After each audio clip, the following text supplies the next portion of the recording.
오늘 우리는 새로운 살 길, 길과 진리와 생명이라는 주제로 함께 하나님의 말씀 나누고 싶습니다. 오늘 우리가 읽은 이 말씀 우리가 좀 이해하기 위해서는 요한복음 12장과 13장 말씀을 사실 좀 먼저 살펴볼 필요가 있습니다. 요한복음 12장에는 이런 말씀이 있어요. 나사렛의 죽음과 부활로 인한 잔치가 벌어지게 되는데, 그때 주님께서 제자들에게 그렇게 말씀하십니다. 지금 내 마음이 괴롭다. 지금 마음이 내 괴롭다. 내 마음이 괴로우니 내가 무슨 말을 하리요. 아버지여, 나를 구원하여 이 때를 면하게 하여 주옵소서. 그러나 내가 이를 위하여 이 때에 왔나이다. 이제 이 세상에 대한 심판이 이르렀으니 이 세상이 임금이 쫓겨나리라. 내가 땅에서 들리면 모든 사람을 내게로 이끌겠노라. 이렇게 말씀하시면 자기가 어떠한 죽음으로 죽을 것임을 보이십니다 라고 말씀하고 있습니다. 또 13장에 가서는요, 유월절 마지막 만찬 전에 마귀가 이미 가룟 유다의 생각에 예수를 팔 생각을 집어넣었죠. 주님은 이미 그것을 알고 계셨습니다. 사람들은 어떻게 유다가 그런 역할을 하게 되었을까 이것을 두고 이건 참 불공평하다 이렇게 말씀하신 분이 있습니다. 그러나 요한복음 12장 6절 말씀 보면요, 그는 금고를 맡은 자인데 그가 한 번씩 금고에 돈을 훔치는 거예요. 그래서 그에 대해 성경 말하기를 그는 도둑이다 그렇게 이야기를 하고 있습니다. 죄가 있는 곳에 사단이 죄를 심어 넣는 것이죠. 우리가 우리 속에 있는 죄에 대해서 가볍게 생각하면 안 되는 바로 이유인 것입니다. 죄는 또 다른 죄의 통로를 얻게 하는데, 죄라고 하는 것이 얼마나 사람을 악하게 만드냐면요, 여러분, 예수를 팔아 넘길 수 있다는 생각을 하게 만드는 거예요. 그것도 돈을 받고. 어떻게 그럴 수 있겠습니까? 근데 그런 생각이 가능하게끔 만드는 그 통로가 바로 죄라고 한다는 것이죠. 여러분, 혹시 여러분 안에 오늘 숨기고 있고 품고 있고 또 싸우고 있지 않으면서 합리화시키는 혹시 여러분 안에 그런 죄가 있다 한다면 그 죄가 주님 앞에 드러나서 치유될 수 있는 오늘 이 시간 되기를 소망합니다. 아멘. 유다의 죄된 생각을 알고 계신 주님은 13장 21절에서 그 마음이 괴롭다고 하시면서 그렇게 말씀하셨어요. 내가 진실로 이르노니 너희 중에 한 사람이 나를 팔리라. 분위기가 이상한 것을 눈치챈 베드로가요, 이렇게 말하죠. 주여, 어디로 가시나이까? 주를 위하여 제가 제 목숨 바치겠나이다. 그러자 주님은 베드로에게 또 이렇게 말씀하셨습니다.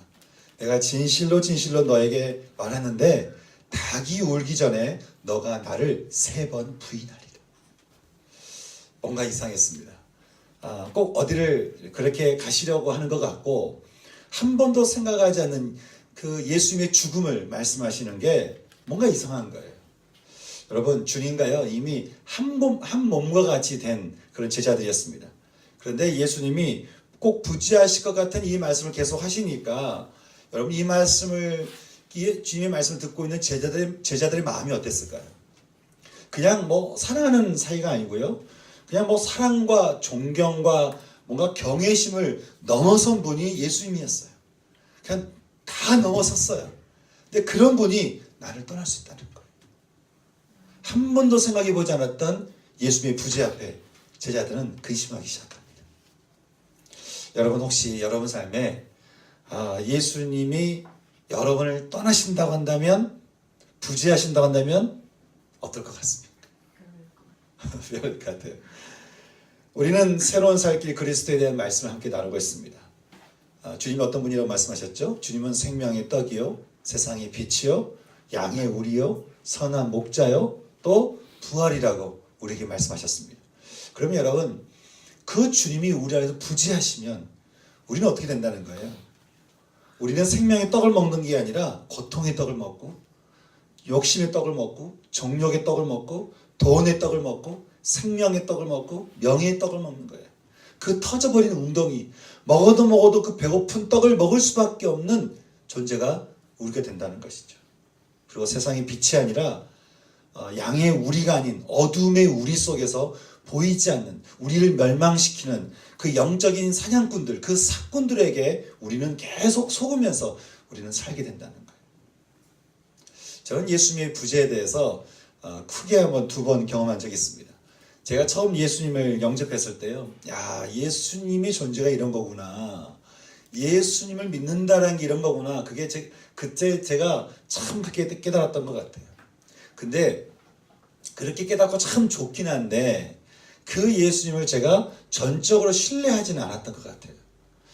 참 좋은데 제가 어떤 락에 걸려 있냐면 늘 저를 보시면서 실망하시는 분이 계셨어요. 저희 아버지예요. 제 집의 아버지는 뭔가 늘 저에게 이렇게 실망하신 것 같은, 뭐 꼭 그렇게 그러셨는지는 모르겠지만 늘 이렇게 저를 보면서 꼭 실망하시는 것 같은 거예요. 근데 그런 아버지처럼 하나님께서도 마치 저에게 계속 실망하신 것 같은 그런 마음이 제 안에 드는 것이죠. 그렇게 제가 영적인 사냥꾼들에게 마음이 빼앗기면서 결국 저는 다시 방황에 빠져들었습니다. 근데 다시 주님이 저를 부르시고 그때 제가 주님 만났을 때 주님은 저에게 놀라운 사실 한 가지를 말씀해 주셨는데요. 그것은 상호야, 내가 너에 대해서 한 번도 실망한 적이 없다는 거예요. 그리고 난 너를 한 번도 떠난 적이 없었고 그러니 난 너를 한 번도 포기하지 않았다는 거예요. 그때 제가 깨달은 진리가 있습니다. 하나님은 우리에 대해서 실망하시지 않는다는 거예요. 하나님은 우리에 대해서 절망하시지 않는다는 거예요. 그는 끝까지 우리 곁에서 우리가 자신을 신뢰하도록 신실하게 우리와 함께하고 계시는 분이 우리 주님이라고 하는 것입니다. 하지만 영적인 사냥꾼들은 그렇게 내버려두지 않죠. 자꾸 하나님을 오해하게 만들어요. 자꾸 하나님을 오해하게 만들면서 정작 우리 보고 하나님을 떠나라고 말하는 것이죠. 저는 이번 두 번의 경험을 통해서 제 직분, 목사라는 것을 떠나서 참 예수님이 계시지 않는다라고 하는 그 상태를 다시는 경험하고 싶지 않은 거예요. 때때로 제 안에 이런저런 이유로 뭐 근심이 밀려오긴 합니다. 내가 뭔가 좀 잘못한 것 같고 그래서 뭘 또 좀 잘해야 될 것 같은 그런 근심이 밀려오긴 하지만 예수님의 부재는 꿈도 꾸지 않는 이유가 있습니다. 주님이 우리를 무명한 자 같으나 유명한 자로, 죽은 자 같으나 살아있는 자가 되게 하며, 징계를 받는 자 같으나 죽음을 당하지 않게 하시고, 근심하는 자 같으나 항상 우리가 기뻐하게 하시고, 가난한 자 같으나 많은 사람을 부유하게 하고, 아무것도 없는 자 같으나 모든 것을 가진 자로 우리를 세워가고 계신다고 하는 것을 제가 믿기 때문에 그렇습니다. 적지 않은 사람들이 예수님을 알면서도 예수님의 부재 가운데 살아갑니다. 예수님에게 어느 날 한 청년이 찾아왔습니다. 그런 예수님에게 말하기를, 주님, 제가 뭘 해야 될까요? 제가 이것도 하고 저것도 할 수 있습니다. 제가 이것도 잘했고 저것도 잘했습니다. 그때 주님이 그렇게 말씀하셨죠. 너의 소유를 팔아서 가난한 자들에게 나눠주고 나를 따르라는 거예요. 어떤 분은 이 말씀 때문에요, 자신의 재물이 부끄러워서 재산을 실제로 다 파신 분이 계셨어요. 네, 안타깝게도 이 말씀은 그런 말씀이 아닙니다. 분명히 청년은 제가 뭘 할까요? 라고 물었고, 주님은 그 청년의 중심에 자리 잡고 있는 그의 우상을 바라보시면서 주님 말씀하셨죠. 너의 재산을 팔아서 가난한 자들에게 나눠주고 너는 나를 따르라. 영생은 그 청년이 이야기했던 것처럼 뭔가를 이렇게 잘하고 뭔가 열심히 해서 얻는 것이 아니라는 거예요. 영생이라고 하는 것, 은혜라고 하는 것은 뭔가 우리가 열심히 해서 얻는 것이 아니고 그저 예수님을 따를 때 거저 얻는 선물이라는 거예요. 그런데 재산을 팔라는 주님의 말씀 앞에 청년이 어떻게 했다라고 말씀합니까? 그는 근심하며 돌아갔다. 그렇게 얘기하고 있습니다. 적지 않은 사람들이 하나님께 말합니다. 하나님, 제가 뭘 해야 될까요? 예, 제가 축복에 대한 말씀 듣고요. 하나님 말씀을 이렇게 들었는데, 하나님, 그러면 제가 이제 뭘 해야 될까요? 제가 지금 어떻게 하면 될까요?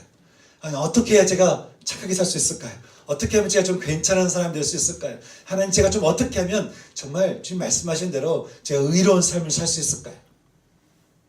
그러나 주님은 이미 우리가 의로울 수 없다는 사실을 주님은 잘 알고 계십니다. 그래서 우리 속에 우리가 붙들고 있는 뭔가를 바라보시면서 말씀하시는 거죠. 어떤 얘기는 그게 재물일 수도 있고요. 어떤 얘기는 그게 직장일 수도 있어요.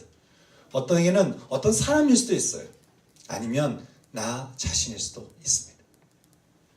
주님께서 말씀하시길, 너 그거 버리고 나를 따를 수 있겠냐. 그렇게 물으시는 것이죠. 사람들은 이런 말씀을 들으면요, 두 가지 반응을 하게 되어 있습니다. 두 가지 반응을 하는 것을 보게 되는데, 주님, 그걸 버리라고 하신 말씀 앞에, 주님 혹시 그거 말고 혹시 다른 건 없습니까?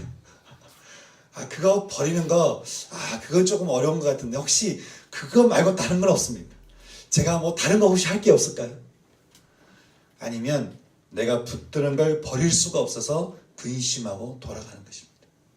예수를 알지만, 만난 경험도 있지만 예수의 부재 가운데 살아가고 있는 것입니다. 또 반면에 완전히 예수를 모르는, 완전히 예수가 부재한 사람들이 또 있습니다. 예수가 부재한 사람들은요, 뭐든지 살기 위해서 하여간 붙들 수 있는 건 다 붙들고 삽니다. 요즘같이 포스트 모더니즘 시대 사람들은 뭐 이렇게 붙들려고 예를 쓸까요? 보통 지금 시대 사람들이 붙드는 거, 하여간 이거를 위해서 다르게 살아가는 거예요. 그게 뭘까요? 자유입니다. 자유. 나를 자유롭게 하라는 거예요. 당신 마음대로 하라는 거예요. 그래서 누군가의 가르침을 듣지 말고 그냥 당신이 스스로가 하고 싶은 대로 하라는 거예요. 당신 스스로가 하고 싶은 대로 하는 당신 자유하라는 것이죠. 여러분, 우리가 원하는 자유를 정말 우리가 원하고 바라고 정말 얻기를 원하는 그 자유를 정말 우리가 얻을 수 있을까요? 우리가 원하는 자유로운 삶을 위해서 우리는 돈을 벌고 보험을 내고 원하는 직장에 들어가고 또 지원하고 누군가를 만납니다. 하지만 그렇다고 해서 그 일이 우리를 구원해 주지 않아요. 그 직장이 우리를 구원해 주지 않습니다. 그 돈이 우리를 구원해 주지 않고요, 그 사람이 우리를 구원해 줄 수 없는 것이죠. 모두가 다 자유를 꿈꿉니다. 하지만 안타까운 것은 이미 우리 내면은 이미 죄로 깨져 있는 상태고, 다시 말해서 우리 스스로는 수습할 수가 없는 상태고, 세상은 죄에 취약한 사람들 74억 명이라고 그러죠. 이 74억 명이 서로 위태위태하게 그렇게 살아가고 있는 거예요. 다들 자유를 원합니다. 하지만 사실은 결코 자유로울 수 없는 시대 가운데 우리가 살아가고 있는 것이에요. 그리고 이것은 생명의 떡과 소망의 빛과 안전한 우리와 또 죽음을 깨우는 그런 부활의 예수가 없는 이 세상의 현실이기도 하는 것이죠. 예수님을 바로 곁에서 함께했던 제자들이 느끼는 부재는 아마 더했을 것 같습니다. 그들은 근심했습니다.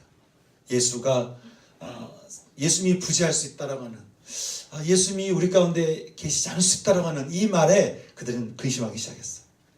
오늘 우리가 읽었던 14장 1절 말씀에서 말하는 이 근심이라는 단어는 매우 걱정스러울 만큼 고통스럽고 혼란스럽다는 거예요. 제자들은 혼란스러웠어요. 걱정이 너무 컸어요. 주님은 그렇게 근심에 빠진 제자들을 바라보시면서 어떻게 반응하셨을까요? 그리고 제자들뿐 아니라 이 말씀을 읽고 있는 우리들에게도 어쩌면 이런저런 오해 속에 하나님을 또 오해하기도 하고, 또 하나님같이 내 안에 꼭 붙들고 있는, 뭐 그거 없으면 마치 죽을 것 같은 그런 마음에 근심에 빠져있는 우리들에게, 그리고 예수를 모르는 이 세상에 근심에 잠겨있는 사람들에게 주님은 어떤 말씀을 하고 계실까요? 1절에서 주님은 이렇게 말씀하셨습니다. 너희는 마음에 근심하지 말라.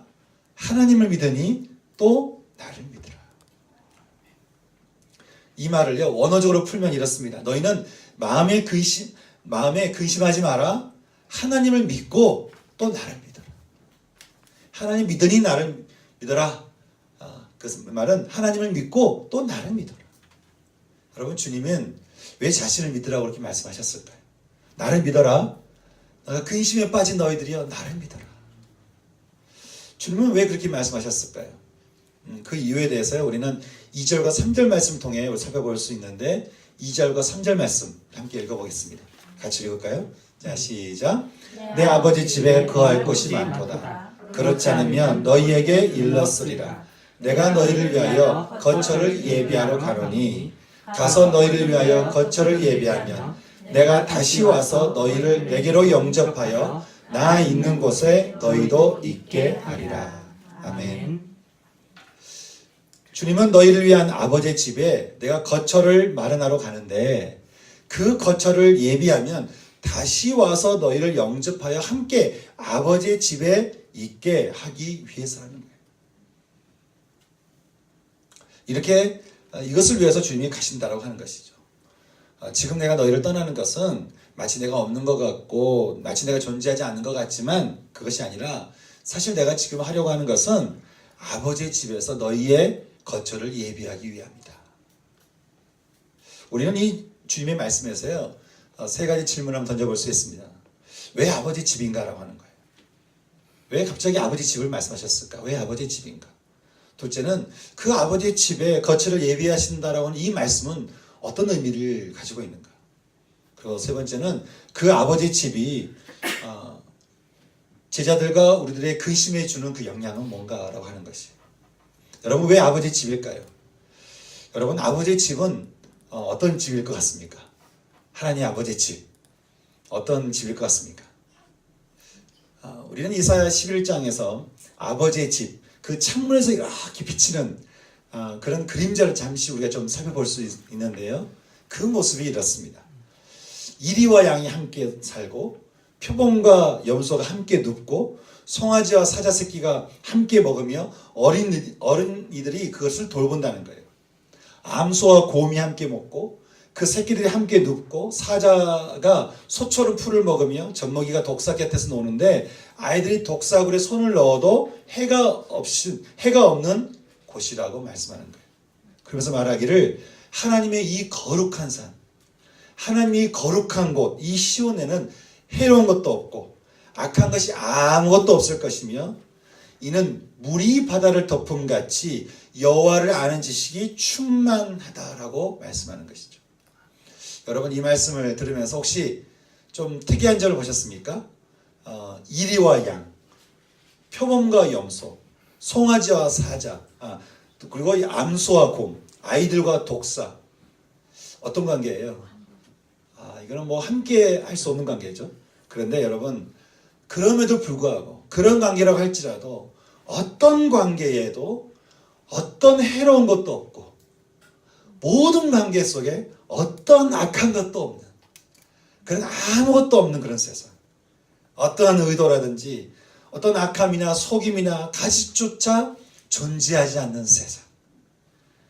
여호와를 아는 지식으로 충만한 하나님의 세상. 완전한 평안, 완벽한 안식, 그리고 온전한 사랑이 있는 곳 아버지의 집. 여러분 어떠십니까?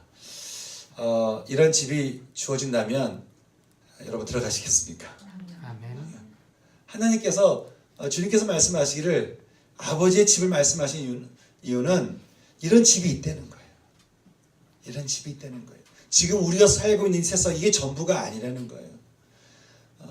이런 집이 있다라고 말씀하신 거죠. 그러면서 이제는 말씀하시기를 하나님의 집에 대해서 이사야 선지자가 그렇게 말을 하죠. 이것은 거룩한 산이라고 하는 것이죠. 여러분, 거룩한 산이라고 하는 곳에 흠결이 있으면 돼야 안 돼요?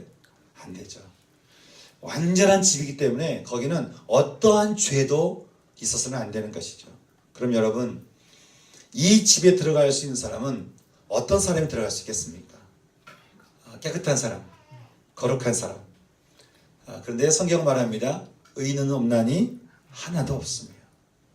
그런 의미에서 아버지의 집에 들어갈 수 있는 사람이 누가 있겠습니까? 아무도 없는 것이죠. 아버지의 집에 들어갈 수 있는 사람이 없는 거예요.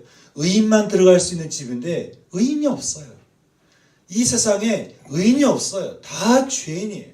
그래서 아버지의 집, 이 놀라운 기가 막힌 이 집을 참 그 집이 있는데도 불구하고 들어갈 수 있는 자격이 우리에게는 주어지지 않고 있다는 것이죠. 거룩한 자만 들어갈 수 있고 의로운 자만 들어갈 수 있고 어떤 능력이 있다고 좋은 걸 가졌다고 뭔가 잘할 수 있다고 성공했다고 들어갈 수 있는 것이 아니라 오직 거룩한 자만이 들어갈 수 있는 것. 아무도 갈 수 없는 이 집이기 때문에 주님이 직접 나셔서 이 집을 이제 들어갈 수 있도록 인도해 주시는데 그것은 바로 당신의 피를 흘리셔서 자격 없는 저에게 자격을 주도록 십자가에서 그 피의 값을 주기 위해서 지불하러 가시겠다라고 하는 어리 말하기를 이 예수를 하나님이 그의 피로써 화목제물로 세우셨으니 그의 십자가에 흘린 피로 말미암아 우리가 의롭다함을 받았으니 이제 그의 피로 말미암아 죄의 사함을 받게 되었다는 거예요. 요한도 요한계시록 1장 5절에서 주께서 우리를 사랑하사 그의 피로 우리 죄에서 우리를 해방시키셨으니 바울은 또 말하기를 이제 너희들은 죄와 사망의 법에서 해방되었으며 예수님의 십자가의 피로 화목하게 되었다라고 하는 것입니다. 모든 원수된 것들, 영적인 사냥꾼들과 그들이 우리 속에 넣어둔 모든 덫을 십자가로 소멸하시고 평안을 전하셨으니 이는 그로 말미암아 우리들이 아버지께 나아감을 얻게 하려 하심이라고 바울은 우리에게 말씀해 주고 있습니다. 사랑하는 여러분, 주님이 십자가에서 흘리신 피값으로 우리는 아버지의 집에 들어갈 수 있게 되었다라고 주님 우리에게 말씀해 주고 있습니다. 그 완전한 평안, 그 완벽한 안식, 그 온전한 사랑이 있는 그곳. 여러분, 우리가 언제 그곳을 들어갈 수 있어요? 죽어서 가는 것입니까? 아닌 것이죠. 믿음으로 가는 것이죠. 아멘. 믿음으로 그 집에 거하게 하시고 후에 주님이 다시 재림하실 때 그때 주님께서 이 모든 불완전한 세상을 이제는 다 완전히 세상을 끝내시고 나서 주님은 마지막에 우리를 완전한 그곳 아버지의 집으로 우리를 영접하시겠다. 우리에게 말씀하고 있는 것입니다.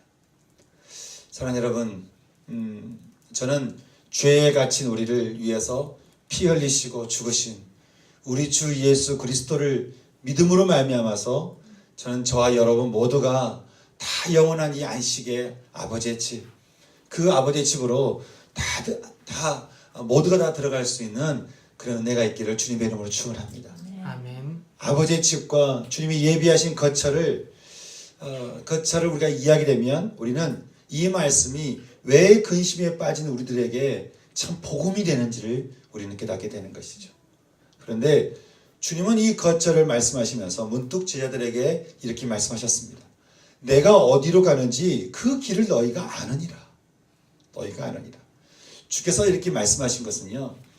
사실 그동안 주님은 여러 모양으로 자신이 앞으로 어떻게 될는지를 계속 말씀하셨어요. 내가 무엇을 위해서 할 거고 내가 어떻게 될 거고 내가 어디를 갈 거고 이걸 계속 말씀하시는데 제자들 귀에는 그게 들려오지 않는 거예요. 왜 그랬을까요? 모든 관심이 나예요. 여러분, 관심이 예수님이 아니에요. 교회 와서 예배드리는 그 관심이 예수님에게 있는 것이 아니라 나에게 있어요. 그럼 나에게 있으면요, 예수님의 말씀을 내가 듣고 싶은 것만 듣게 되어 있어요. 하지만 예수님께 관심을 두면 예수님이 나에게 해주시는 그 모든 말씀을 듣게 되어 있어요. 나에게 관심이 있으니까 그 관심이 주님께 없으니까 주님께서 하시는 말씀을 그들이 듣지 못하고 있는 거예요. 자꾸 놓치는 거예요. 어찌됐든 주님은 이미 너희가 다 알고 있지 않냐라고 이렇게 말씀을 하시자 의문이 있으면 참지 못하는 의문의 사나이 도마가 이렇게 이야기합니다. 주여, 주께서 어디로 가시는지 우리가 알지 못하거늘 그 길을 우리가 어떻게 알겠습니까? 그래서 주님이 도마와 제자들과 근심에 빠진 제자들에게 이렇게 말씀하십니다. 나는 길이요 진리요 생명이니 나로 말미암지 않고는 아버지께로 올 자가 없느니라. 우리는 이 말씀에서 주님이 자신을 표현하는 세 가지 말씀을 보게 되는데 먼저는 길이라고 말씀하신 것을 보게 되죠. 여기서 길이라고 하는 것은 우리가 뭔가 성공하고 잘 되는 길이 아닙니다. 뭔가 우리가 잘 될 수 있는 우리가 뭔가를 많이 얻을 수 있는 풍요로운 그런 길을 말하는 게 아닙니다. 아버지의 집으로 가는 길을 말합니다. 나는 길이요. 그래서 아버지의 집으로 가는 길을 말하죠. 그러면 진리는 뭘까요?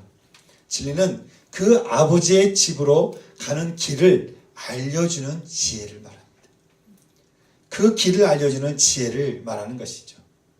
우리는 이 지혜를요, 마태복음 22장에서 아들을 위해 베푼 혼인잔치에 대한 말씀을 통해서 우리가 좀 살펴볼 수 있는데요. 어떤 한 임금이 아들을 위한 혼인잔치를 열었다고 합니다. 근데 그래서 너무 좋으니까 종들을 보냈죠. 사람들을 초청했어요. 근데 사람들이 오지 않는 거예요.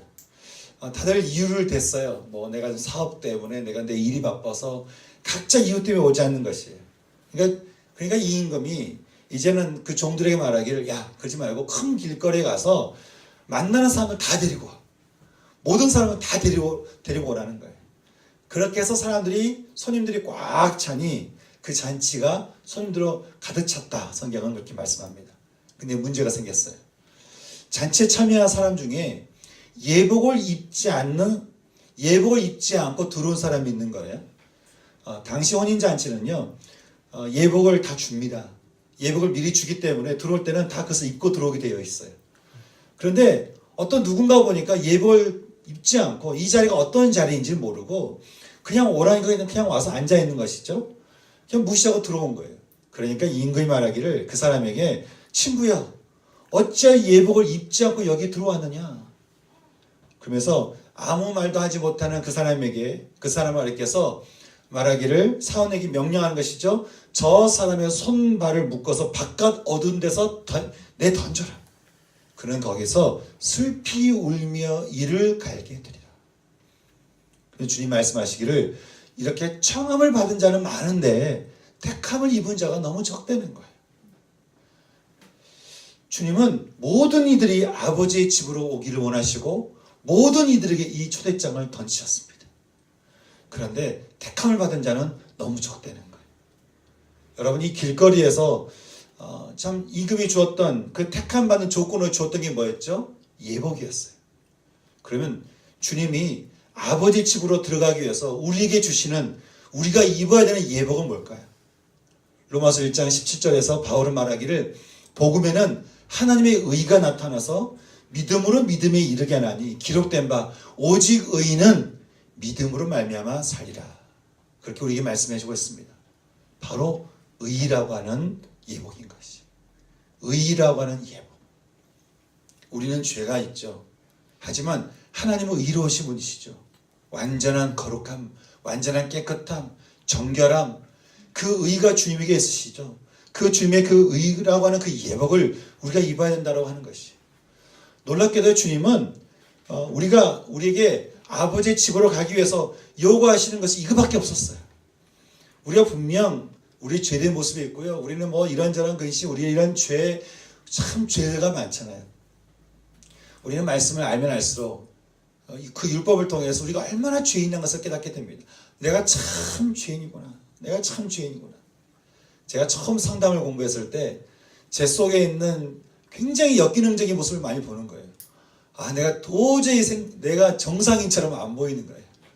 여러분, 세상의 지식도 그러는데요. 하나님 말씀을 보게 되면 내가 얼마나 죄인인지, 내가 얼마나 악한 사람인지, 내 속에 얼마나 더러운 냄새가 가득 차 있는지를 보게 되는 거예요. 도무지 은혜를 받을 만한, 구원을 받을 만한 자격이 조금도 없는 내 자신을 발견하게 되는 것이죠. 그런데 아버지의 집으로 도무지 들어갈 수 없는 그런 우리들에게 주님이 뭘 요구하십니까? 너 깨끗해야 돼. 너 정결해야 돼. 너 이거 지켜야 돼. 너 저거 해야 되라고 말씀하시는 게 아니라 딱 한 가지 얘기하시는 거예요. 그것은 그리스도의 피가 묻은 의의 옷을 입으라는 거예요. 그리스도께서 십자가에서 죄된 우리를 대신해 죽으신 그 피가 묻어있는 그 의의 옷, 믿음으로 입게 되는 그 의의 옷, 나를 위해 죽으시고 부활하신 그리스도의 그 의의 옷, 그 영광의 옷, 그 옷을 입으면 아버지 집으로 들어가는 자격이 주어진다는 거예요. 그리고 아버지 집으로 들어오라는 것이. 사랑하는 여러분, 주님이 우리를 십자가의 피로 우리를 의롭게 하셨습니다. 이 말씀의 믿음이, 이 말씀의 지혜가 우리로 하여금 아버지의 집으로 들어가게 한다라고 하는 것이죠. 그러면 주님이 말씀하신 한 가지 더, 생명은 무엇을 의미하는 걸까요? 생명은 아버지의 집에서 나는 열매인과 동시에 아버지의 그 집 그 자체를 의미합니다. 생명이 아버지의 집이라고 하는 것은 성경에서 하나님의 은혜와 양식과 은혜와 축복을 이야기할 때 반드시 그 앞에 붙어있는 단어는 바로 생명이기 때문에 그렇습니다. 그래서 아버지의 집은 생명의 집인 것이죠. 그런데 여러분, 이 아버지의 집으로 가는 길과 그 길을 안내하는 그 지혜와 그리고 그 아버지의 집, 그 생명을 가르쳐서 주님은 어떻게 우리에게 말씀해 주고 있습니까? 그게 바로 나라는 거예요. 내가 아버지의 집으로 가는 길이며 내가 그 길을 안내하는 의미요, 양식이며 지혜이며 내가 그 아버지의 집이라는 거예요. 여러분, 저는 여러분이 신앙생활 할 때마다, 신앙생활 가운데 저는 여러분이 말씀을 들을 때마다, 여러분이 찬양할 때마다, 여러분이 기도할 때마다 전 여러분들 예수님을 바라볼 수 있는 여러분 되기를 소망합니다. 아멘. 여러분 예수님을 바라보십시오. 그리고 그분을 묵상하십시오. 그리고 우리를 당신의 집으로 초대하는 그분을 만나십시오.